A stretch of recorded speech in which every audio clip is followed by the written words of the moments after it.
So what in your life, as you pursue a goal, another way of approaching it is to ask yourself, if you are not really enjoying, while you pursue the goal, whatever it is in your life, if you're not really enjoying the doing because you are so focused on becoming and achieving and arriving at this future point, that the enjoyment of the doing is greatly diminished or disappears completely, because all you want to do is arrive, but you're not there yet. That's the nature of stress, how stress arises. Stress means there is a continuous focus on the next moment. So you are torn away, and this is produced by the human mind through thinking. You are torn away internally from the present moment into a non-existent, because the future never exists except as a thought. You are torn into this so-called future, which is a never land, because it can never arrive. You can never reach the future, because the moment it becomes reality in your life, it's the present moment. So by having this mindset, an excessive focus on becoming or arriving or achieving, you lose completely the being dimension. And then your life is completely out of balance, even if you achieve, in the eyes of the world, fame or wealth or worldly success, and yet you are a frustrated and unhappy human being, perhaps pretending that you are happy, but you're not. And then you have to take drugs or alcohol or go from one relationship to another, or compulsively pursue the next thing and the next thing and the next thing, accumulate more of this and this and that. That's not a mastery of life. Even if you have your private jet, does not mean you have achieved mastery of life. In fact, you may be completely deluded. Not necessarily. You could have a private jet and have achieved the mastery. Wouldn't that be great?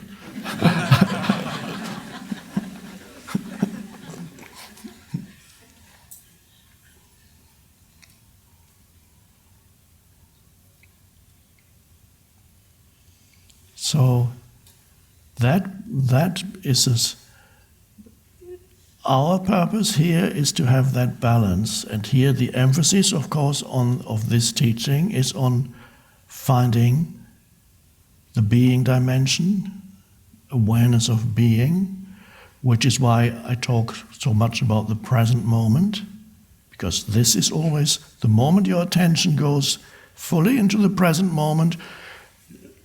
You have withdrawn attention from becoming and doing, and what arises is the being dimension. So, and that is associated also with a sometimes brief but vitally important cessation of thinking. In that moment when you become completely aware of the present moment, and it starts with sense perception, you're suddenly aware of your surroundings. You may also suddenly be aware of the inner energy field, that you feel you're alive. In this present moment, there is aliveness all around you, and you can perceive it through your senses. You hear, you feel, you see, you smell. But there's also an aliveness, an inherent aliveness in your body. So you become aware simultaneously in the present moment of a sense of aliveness within and without.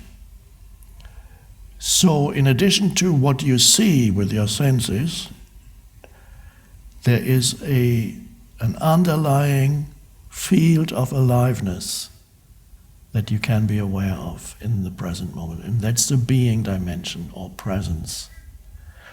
And that's who you are in essence. But that's not only who you are in essence, that is the essence of everything.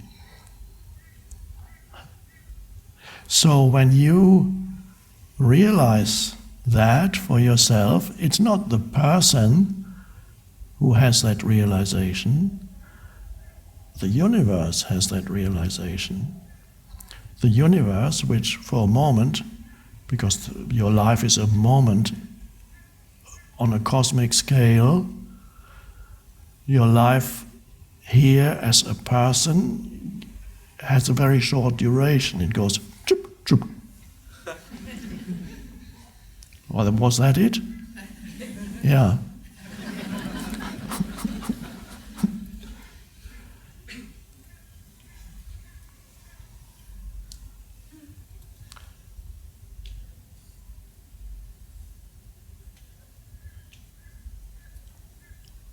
Then the element of continuous frustration and discontent and the feeling there's something not right here, or the feeling there's something vital missing in my life, but always looking to the next thing to find that vital thing that's missing in my life. I have to find it. You don't realize it's already here, so there's something. I don't feel complete. There's still something lacking, a sense of lack. Something is missing.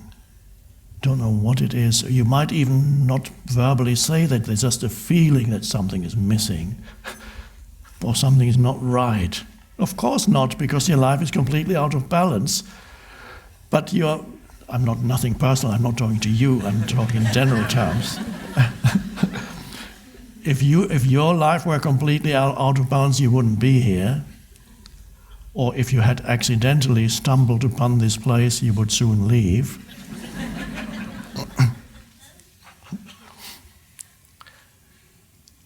So,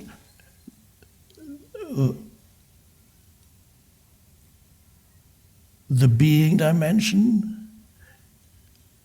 is accessed, obviously, in the present moment, and the doing, of course, requires time. You cannot do anything without some dimension of time. Make a cup of tea. You need some time to make a cup of tea. Learn to become this or that. You need time to become a doctor, or to become a musician, or to become a dancer, or to become whatever. You need time. That's the time-temporal dimension. And yet, although you need time, the paradox is that you never that you never actually experience time or the passing of time, except in your head as a thought, as an anticipation of the next moment or memory of the last or other moments from the past. That's how you experience time. But never as a direct experience. Time you can never experience directly, because whenever you ask yourself, where's time? All you ever get is the present moment. So on one level of your life, time seems vital, also to do things. Now on another side of that coin of time, where on the one hand time seems useful, because you can, on the surface level of reality, you can do things in time and become, from being an ignorant person, become a very knowledgeable person in time. It takes time to acquire knowledge on that level. And yet,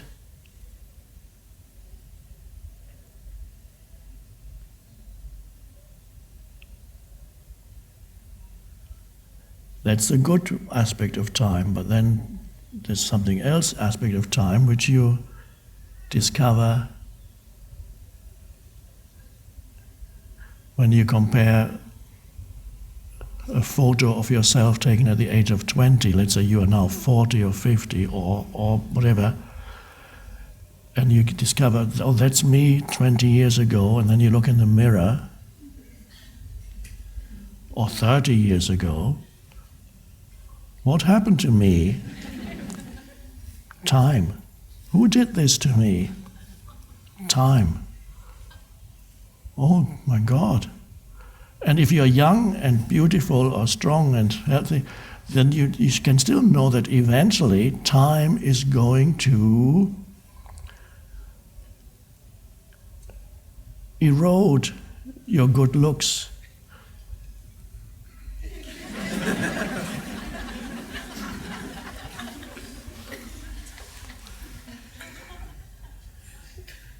No, this is not tragic unless you are very much identified. You derive your sense of identity from your physical body, which might look good right now, but won't in time. Time will, and then of course, what time does, it kills you.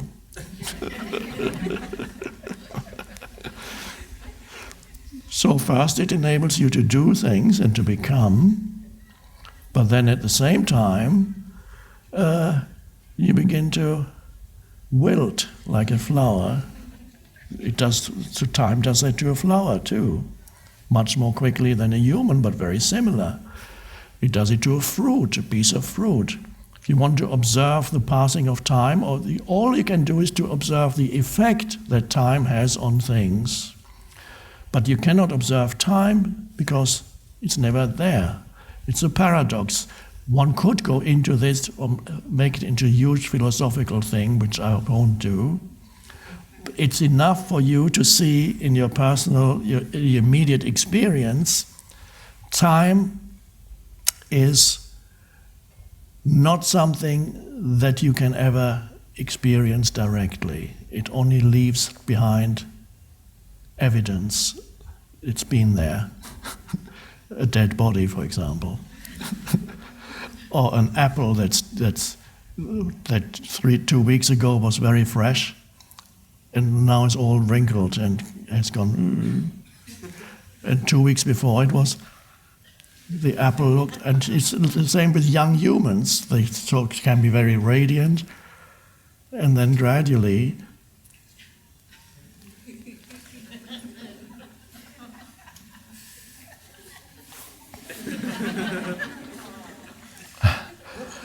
now, an interesting thing happens for those humans who are not totally identified with that level of form, but who have accessed the being dimension.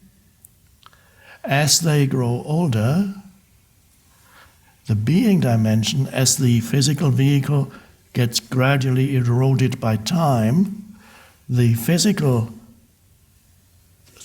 being dimension is actually able to shine through more. As the body weakens and gets old, there is a light, the light of consciousness, that can shine through. And then you find certain old people who, as the body weakens, the light increases of consciousness, and the ego is completely gone, and there's just a beautiful presence left. That's at the latest, as you grow old, that's still your last opportunity. But if you've missed it for the first 75 years of your life, because you were too concerned with doing all the time and acquiring and becoming, I don't know whether you can still find it. I think if you fall ill or something like that happens to you, yes, you can. It's preferable not to wait until you're close to death to look for the being dimension, because you might not find it anymore because you're so absorbed in the doing and in time that you won't even look for it. If you had no interest whatsoever throughout your life in any of this, It's a bit late. That's fine. The universe is abundant and patient, and every life has a purpose. We'll talk about that some other time. Time, you see. Can't get away from it.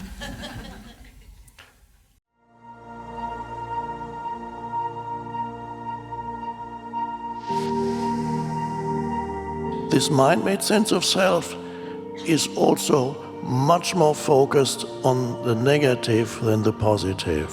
To be free, you awaken to who you are beyond your history and your life situation.